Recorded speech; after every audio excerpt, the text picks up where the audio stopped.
Hallo Abonnenten, Zuschauer, Freunde der Eisenbahn. Was gibt's Neues? Diesmal nichts Neues auf der TT, auch nicht auf der Gartenbahn, obwohl es da was Neues gibt, aber es wird noch nicht gezeigt. Nein, diesmal etwas Neues auf der H0E-Anlage und zwar etwas Neues für die Deutsche Reichsbahn. Was soll auch anderes auf der DDR-Anlage fahren? So, was haben wir noch Neues? Ein neues Jahr 2025. Willkommen in 2025, auf dass es besser wird als 2024. Gesundes Neues euch allen und viel Spaß mit eurer Modelleisenbahn. So, das ist natürlich keine Werbesendung, alles selber gekauft und bezahlt. Und zwar eine schicke neue Dampflok von Roco, Baureihe 01, Artikelnummer 71268. Gibt es bei Riva im Angebot. Ja, wenn man so stöbert und man braucht unbedingt noch eine 01, weil man noch keine hat, kommt man da schlecht dran vorbei. Halbwegs erträglich im Preis, wobei auch noch teuer, aber es ist schon eine schicke Lok, die wirklich sehr gut fährt und auch spitzenmäßig klingt, finde ich. Ja, gucken uns das Teil gleich mal an, schnappen uns die Kamera. Was gibt es sonst noch Neues? Das zeige ich dann gleich mit der Kamera. So. Schnappen uns mal die Kamera. Und gucken mal ins Bahnbetriebswerk, wo die schöne Roco 01 steht. Eine echt schicke Lok. Mit diesen besonderen Rädern dran macht die irgendwie was her. Man kann auch Dampf nachrüsten. Ist vorbereitet. Habe ich allerdings noch nicht gemacht. So, die anderen Dampfloks stehen auch im BW. Machen wir gleich mal schnell einen Überblick. Dann zeige ich noch ein paar Neuerungen. Es steht der Car-System-Bus da hinten rum. Muss da mal vorholen. So, im Reichsbahn-Ausbesserungswerk fahren wir dann natürlich mit der Dampflok auch mal rein. Auch in die Halle hinten. Man muss ja auch mal ein bisschen Probefahrten machen auf der Anlage. Oh, was haben wir denn hier? Ja, da ist die Pico oder was Neues von Pico. Und zwar ein neuer Hector. Ich finde ja den Sound so genial von den Pico Hector Loks.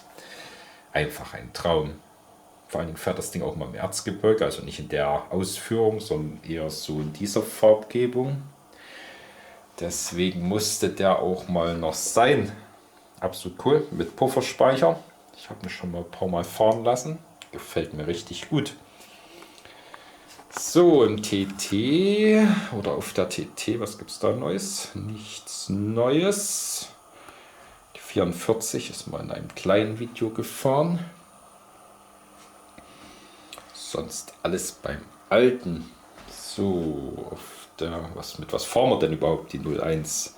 Mit diesen schicken, kleinen, kurzen Sonderzug hier. Und hört er denn auf? Da hinten. Ja. Echt cool. Da kann man auch mal richtig Speed geben.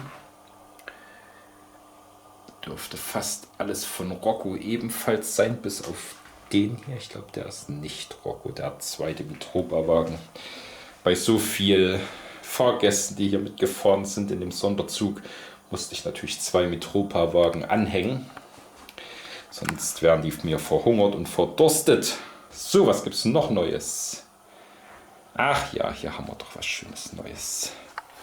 Die Feldbahn ist ja jetzt auch digital geworden. Das heißt, hat auch einen Decoder bekommen. Gibt es ja von Bosch, Digital-Decoder, da kannst du ja dann deine Feldbahn und deine Grubenbahn mit betreiben. Und dann kannst du die über über die Roco Z21 App und übers Tablet fahren lassen.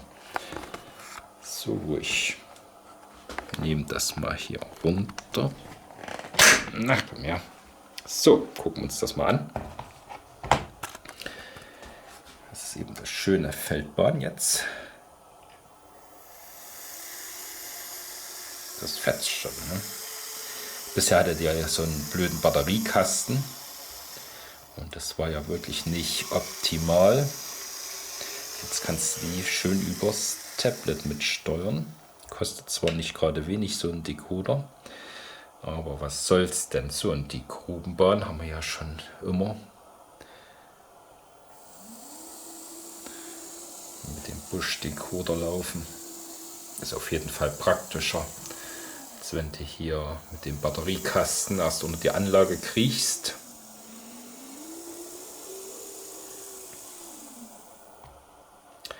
So kannst du die schön dort vorne lassen. Dann haben wir noch, dann habe ich noch gleich mal hier ein bisschen Elektrik gemacht. Und zwar das Car-System. Bisher war das ja hier unten bei der Zentrale. An die Zentrale muss man ja kaum ran. Aber das Car-System, das brauchst du ja ab und zu doch mal. Da haben wir zum Beispiel den Parkplatz hinten. Den habe ich ja über Steuerung gemacht. Die anderen Stoppstellen wie die hier und diese da, die ist ja Automatik.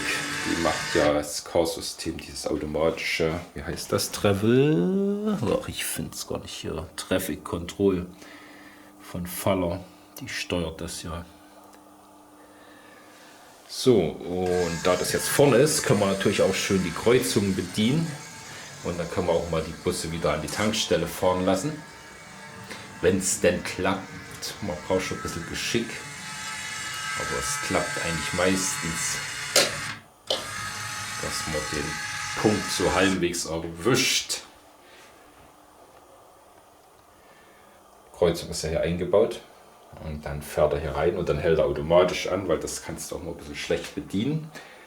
Ja, und dann hast du hier Parkplatz Tankstelle, Parkplatz hinten unter der Brücke, zweimal Kreuzung und die 2 Zusatzstoppstellen, falls du mal mit 2 Bussen fahren willst oder 3, dass du zwischendrin mal einen anhalten könntest.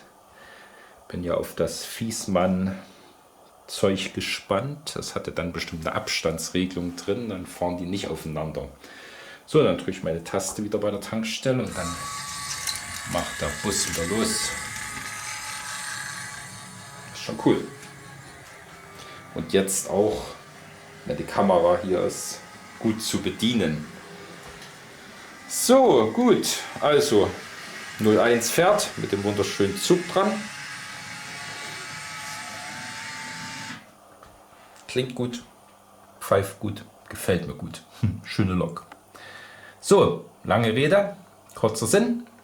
Viel Spaß beim neuen Video.